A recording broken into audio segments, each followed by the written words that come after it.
dude. I remember in elementary, there was like a McDonald's had the teachers like work there for like one night. Yeah. And then all the money or a percentage of the money that they would make within those hours was Given to the teachers. exactly something like that. It was called like McTeacher's Night or something like that. All that it to was work a one minimum time. wage job. Yeah, bro, a minimum wage job. But all my teachers were there, bro. Fucking flipping the burgers, doing all that Yeah, shit. we all know they don't flip burgers at McDonald's, bro. Oh, whatever. You know what I meant. Putting the fries in the fryer, doing all that shit. But yeah, that's whack that they had to pay for their own shit. Kind of like did you hear about like Rick Ross and Wingstop?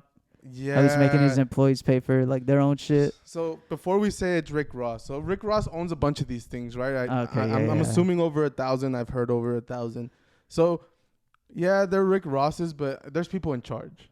Yeah, of course. So it's like he just owns like some of the franchises. A lot of franchises. A couple of the I think it's buildings. like 1,000 of them. He has all over the country. Yeah. Okay. And he has family members running them. So they're getting sued because they were paying these fucking employees under minimum wage. They were forcing employees to pay for their uniforms, pay for their training, pay for their background checks. Fuck that, dude. What? And they would fucking like make them pay. Like if you were short for your register at the end of the night, they would make you You pay. have to make up for it out of your paycheck? Fuck, bro. So that's whack. I would never work out. First of all, why would I place. pay you to fucking work there when I need a fucking job? Is my Yeah. You're making me fucking pay for my uniform, but I need a fucking job. Like, why what makes you think that I have the money for this fucking uniform right now? Yeah, I supply the shirt, right? The pants, maybe okay, maybe you gotta pay for the pants and the shoes, the non-slip shoes, whatever. Yeah. But do they have to pay for the shirts? Well, Do you know? the uniform, yeah. Well, Wingstop uniform is the shirt, the How hat. how much do you think the uniform costs? Well, it depends on who was finessing them, bro. I know, Because someone was making money. Yeah. All this shit was free. Fuck that, dude. That's whack. And it sucks that Rick Ross's name is attached to it because it is at the end of the day they are his franchises, right? Yeah, well, you know me. I don't even listen to Rick Ross, so Yeah. there you go. Nah, but I think it's whack that you're paying these people less than Minimum wage. Yeah, and minimum wage is crazy. It's like $7.70 something. Yeah. And places like Tennessee and Georgia and shit like that. And that's where a lot of his franchises are located in the South and shit. Yep. Where minimum wage is they're getting paid way less. lower than what we're used to here. So yeah, they should get sued at least for paying under minimum wage because minimum wage is the law, isn't it? It's okay. So you don't think they should be sued for making me pay for all the other shit? I've worked at my first job was Carl's Jr., right? I remember having to pay for the food handler's card. Yeah. So you could fucking work with food and shit for the California shit. Yeah. But they gave me my money back.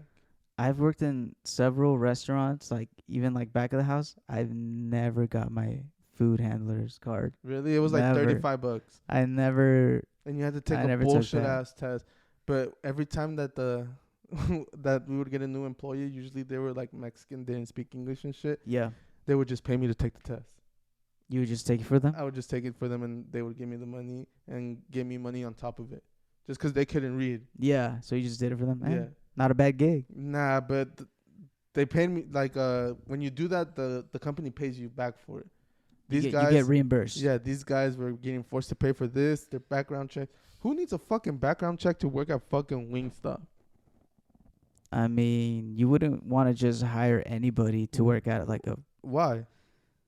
Why would you hire a random crackhead or a fucking obviously, convict? You should be that's why the interviews exist. You know, you have this interview. Yeah. You figure out if this guy's a fucking. And that's why background checks exist too, so you can figure out who the person is. And what now? You know that I have a felony that happened 10 years ago, and I can't have a job. Well, it depends what the felony was, and then how the interview went. You know, if okay, bro, a lot of these crackheads probably don't even have felonies. Okay, me and you have an interview, right? Yeah. You're gonna work at my Wingstop, all right? So the interview goes good. Okay, Laz, you seem like a responsible dude. And then you see that I caught two bodies about a week ago. Yeah, and you robbed the bank and all this shit 10 years ago. I'd be like, maybe I shouldn't hire this guy. That's the purpose of a background check. And I feel like any company like should do that. I don't see why not. There's plenty of thieves working at banks, plenty of thieves working in the government. Yeah, well, I And mean, some their people just want to background be is sure. squeaky clean. Some people just like don't want to risk it, you know. So I can understand why they would, What if want to run a background check. What if I came in, all those felonies popped up, and I was like, Jesus Christ. Jesus Christ. Yeah, would you have hired me then? Maybe. Maybe I'd be like, yeah, this man, he's a changed man. That's funny.